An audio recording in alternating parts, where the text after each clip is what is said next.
All right, now we're going to get into section 4. And Megan, if you don't mind that question that you had, that you do, if you remember the number it was, just put it into the chat box. So when I get to it, I can kind of answer that question too. Section 4 talks about now we're going to actually graph. We learned how to do the order pairs. Now we're actually going to learn how to draw a graph and make a graph using the points. So we kind of already recapped in section 3 how we get y by itself. Top left hand corner, we put the equation in. We're going to grab two order pairs. And my suggestion for this one is, if possible, when you're trying to locate two order pairs to graph, go ahead and grab the ones that have zeros. So 0 on this side and 0 on this side. So the 0 is on the x side. This is called the y-intercept. If you see a 0 on this side, then that would be the x-intercept. So those are the best two to plot. No, you don't have to actually pick those every single time, because notice that the x-intercept is not here. But if it is and is visible, always try to choose the 0, because those are the most easiest ones to plot. And also too, when we get into the further sections, we're going to be doing a lot with x and y intersection. I think actually in section 5, and that kind of helps kill two birds with one stone. So here we want to find the x values first. So the x values, again, x-intercept, when the number is located in the first one and the 0 is located in the y, this is called x-intercept. When 0 is in the front and the numbers in the back, is y-intercept. So an easy way I usually tell my students to remember this is, if you have the x-intercept, the x number is located, is visible. If you need the y-intercept, the y value is visible, and the other ones just get the 0. And these are the points that cross the x and y axis.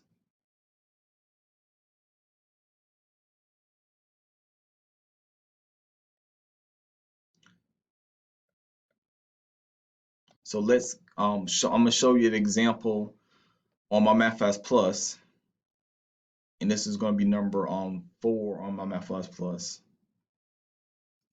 And I just want to show you actually how to graph it. So we have 3x minus y is equal to 9. So I'm going to pull up my scrap paper, do like we did discuss before, and get the y by itself, so I can put it into my calculator. So minus 3x on both sides, because I'm doing the opposite. I can cancel this out. Let's drop down the y.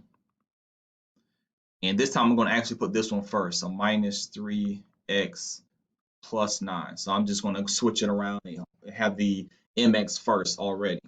Now remember, I have to get rid of this negative sign. So I'm going to actually divide everything. Remember that understood 1 that's going to be in front by negative 1. And basically all that does is just changes all the signs. So that becomes positive. So I have y equals a positive y equals a positive 3x. This is a positive, that's a negative, so that makes it a minus 9. So basically I'm just changing all the signs here. So 3x minus 9. So once I do that, I'm going to go to my calculator.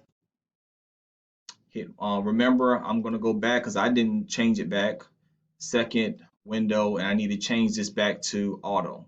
So always remember to change that back to auto when you finish your problems that you did, that you're trying to find bigger numbers for. So 3x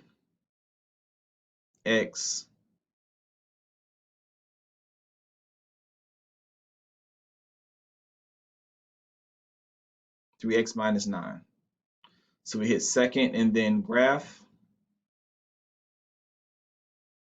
So notice again here, you can graph on my MathFast Plus the 1 and -6 and 2 and -3, and it would get the problem right, because the directions didn't say plot the intercepts.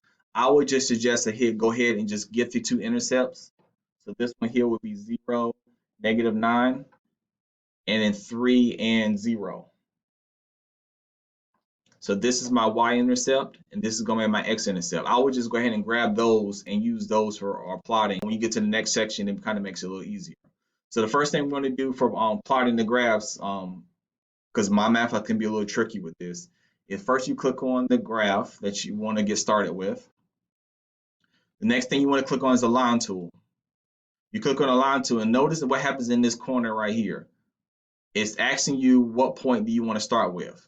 So the 2 points that we found in the calculator is what we're going to start with. So 0, -9. So 0, and I'm going to go down to -9. And before you click, make sure that says 0, -9. So you gotta have to have like a steady hand, because a lot of students, when they go to clicking, it just jumps like that. So just make sure you have that steady hand when you click. So then we're gonna do 3, 0. And that's close, but it's not all the way. There we go. 3, 0. So I click. All you can do is hit save, check answer, and that's all this tool was for is graphing. Let me do an example of number 2.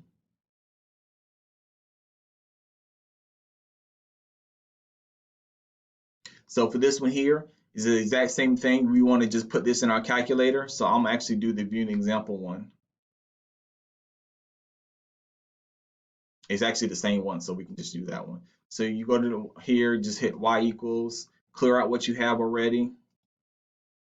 And this calculator actually do multiple ways of putting the calculator in. If you have the basic calculator, you can just do 1 divided by 4 and then hit X.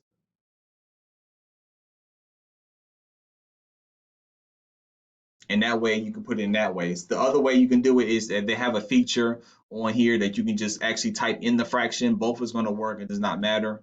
We hit second graph, and we have the listings and the points. So I think my MathFuss Plus, they ask you to find the 0, the 4, and the -4. So when we go to our calculator, here's the 0, here's the 4, and the -4 is missing. So I remember, stay in the X column and just go up to -4. And it's listed here. So it'll be -4, -1, 0, 0, and then 4, and then 1. And that's the ones that you put into these side over here. So hopefully that helps you with number 2. Thumbs up? Okay, good. So let's move on. Let's go back to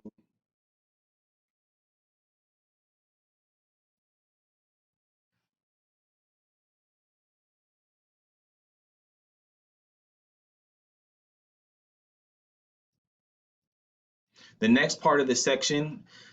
We're going to find a lot of these equations with only one variable. So it'll just say x equals -3 or y equals 5 or whatever the case may be. If it has one variable, then this is going to be a straight line. It's either going to be vertical or it's going to be horizontal. So if it's x equals, this is what the x remains -3. So if you can't put this in the calculator for x. Remember, it has to be y. So you just have to know when you do your order pairs, the x will always be -3, and the y is the one that changes. And it doesn't matter which one you do. You plot these 2 points. The only thing you want to make sure you're doing is make sure you have a straight line going through -3. So we go to -3 on the x. We can plot that one as at first, and then we bring it up and then make a straight line vertical to make a vertical line. So vertical lines are for x equals whatever number that you give it to. All vertical lines are also going to be undefined. When we get into slopes, you'll see why, but just so you'll know now, vertical lines have undefined slopes. So if I have y equals -3, that's going to be horizontal. So we go to on the y-axis and figure out where -3 is. So go down to 3 and you plot. Now I did 3 points here, but I think my MathFuss Plus, all they require is just 2 points to make a line. So here, just make sure it's a straight line going through, and then we're done. Horizontal lines, when you have a horizontal line, the slope will always be 0. So if you have x equals something, the slope is undefined. If you have y equals a number, then the slope will be 0. And again, I'll explain the reason why it's going to be undefined as 0 once we get to that section of slopes. So that concludes section 4.